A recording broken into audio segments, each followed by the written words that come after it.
Old one, this is no place for you. Are you not afraid to die? Why should I fear something I've never done? It could be interesting.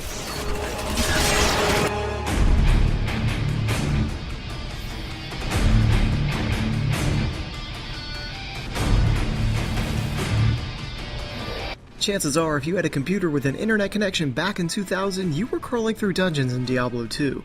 It's one of those titles that was easy to pick up and hard to put down, with hours of content. There's been outcry for a sequel for a long time, which has been nothing short of dangled just out of reach of the teeming masses. Now, after plenty of slideshow presentations, delays, and cinematic teasers, Diablo 3's finally emerged. But does the title live up to its 12 years of anticipation, or do we just wish it would crawl back into a dungeon and die? If these translations are correct, the powers of hell could already be on the move. 20 years after the events of Diablo 2, Deckard Cain is investigating ancient records when he disappears after a mysterious falling star engulfs the cathedral and brings the dead back to life. The player arrives to investigate these happenings, and after meeting his niece, set out on a series of events that unveil something much bigger in the eternal conflict between heaven and hell. The story chains together through in-game and cinematic cutscenes, showcasing the typical themes of sacrifice, betrayal, and greed amongst all the bloodshed. While most of these sudden twists are pretty well expected, the various journal entries and extensive lore are enough to suck you into the story to its conclusion. You cannot judge me. I am justice itself. Visually, Diablo 3 holds up well enough. Cinematic sequences are jaw-dropping in terms of quality and serve as a reward for completion of each act. Vivid backdrops and stellar art direction make each area its own, even if the character models are a little rough around the edges. These small nuances are overlooked with stellar sound design. Every swing of your sword or conjuration of a spell is audibly pleasing, and can make taking out multiple foes as appealing to hear as it is to see. Voice actors are spot on in their roles, bringing quirky companions or intimidating demons their personalities. Subtle yet haunting background music ties everything together to emulate that feeling of a lone hero diving into a treacherous dungeon. May death bring peace from your madness, Leonic. Considering Diablo 3 is a PC title, gameplay is really easy to get the hang of. Practically all gameplay mechanics such as movement or attacking are done with the click of a mouse, with the exception of a few hotbar skills you acquire at later levels. Works well for the most part, but expect one very tired index finger after playing for a few hours. The main quest line is split into 4 acts with multiple quests given out in local towns, and from there you set off into vast fields and deserts to complete the specified objective. While missions can vary, nothing strays far from go here, kill that, which can become exhausted after a while. While you can travel directly from point A to point B, looking in unexplored areas of the map, or diving into a cave that's not part of the objective is the main appeal of Diablo 3.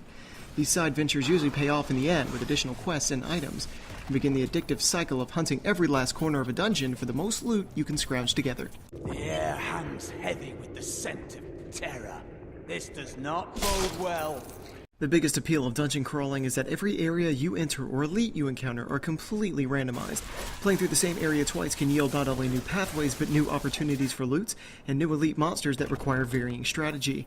Furthers that unexpected feel of the game and offers plenty of replay value for your multiple runs through the acts. The random loot drops are plentiful, and usually follow the defeat of an elite monster or discovery of a treasure chest.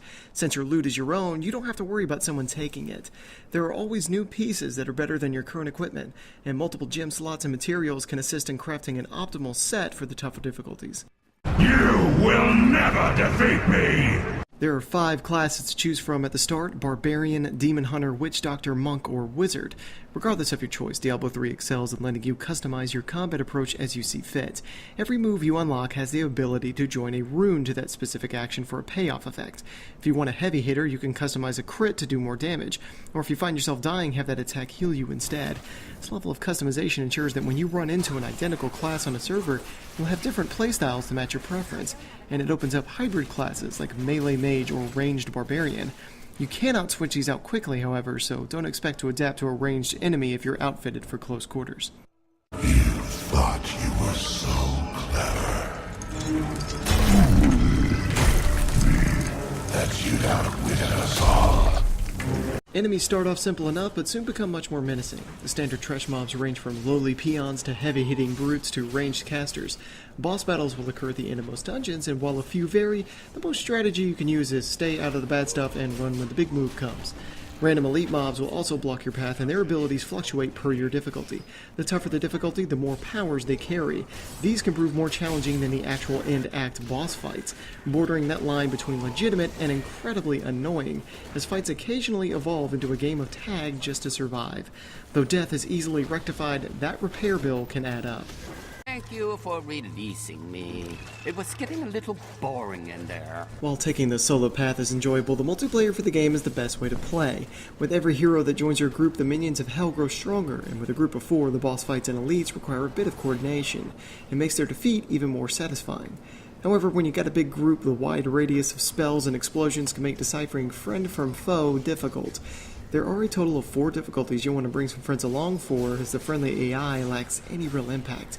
These range from normal to nightmare to hell and inferno, each proving more difficult than the last but offering much better rewards.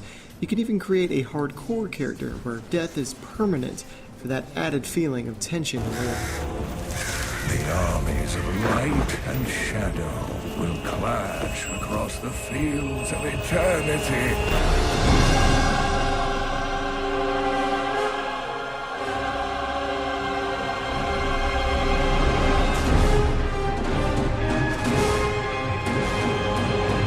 Diablo 3 doesn't stray far from its roots in terms of gameplay, but holds up well enough.